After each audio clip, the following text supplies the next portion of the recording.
DBC's 2210 is the FC7 Pink. Today is one of my favorite days in the restoration business. I call it color day. It means I get to actually mix up the color of the car and begin spraying it.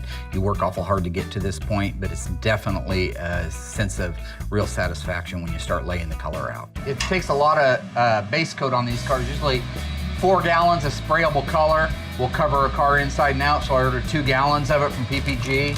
So even though it was just mixed a couple of weeks ago sitting on the shelf, the clear binders, they're lighter than the metal and the pigment that's in the paint, so they surface their way to the top. You can see it's real transparent right there. It looks like Kool-Aid. So we'll just start stirring that.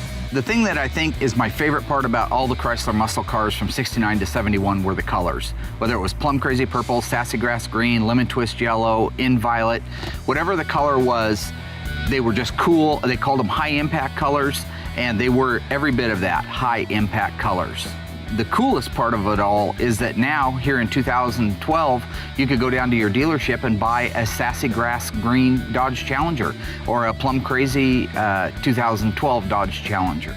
This is one of the prettiest colors they ever made. It's gorgeous color. That is beautiful. See, and that's what it should look like on the car. It should look wet and it should be covered completely. One of the things that happens is I'll end up going to a car show sometimes and I'll see a purple car that, it's an original purple car and it looks nice, it's a pretty color, but if it's not painted in the PPG, what tends to happen is the hues are off and the shades are off. And so yeah, it is a purple, but it's not the true FC7 purple that the car was painted with in the factory.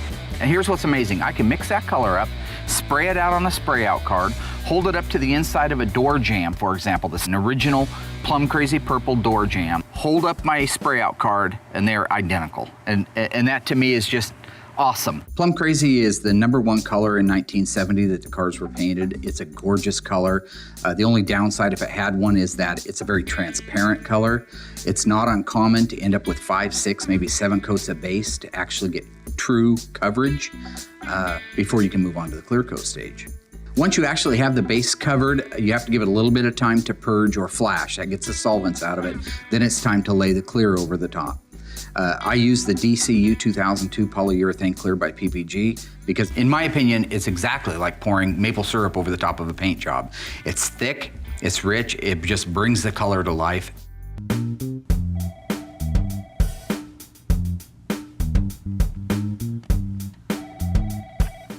Good afternoon, this is Josh.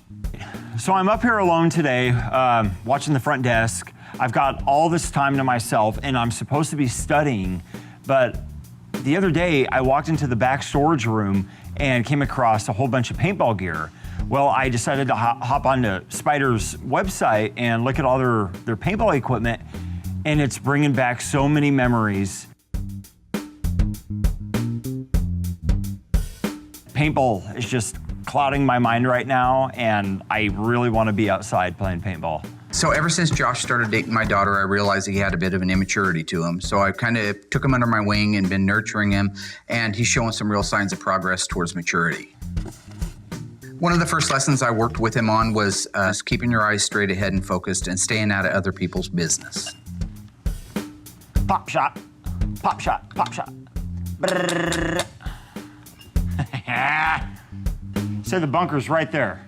Just come right up. Just continue to shoot at it, because whenever you continuously shoot at that bunker, that person's gonna be pinned down and they're not gonna wanna get up. Slowly, he's coming along. I think he is heading towards that level of maturity, which he should have been at a few years ago.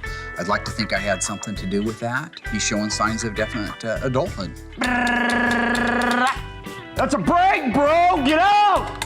I think by the obvious fear of me stomping a mud hole in his back and walking it dry has really had a positive effect on him.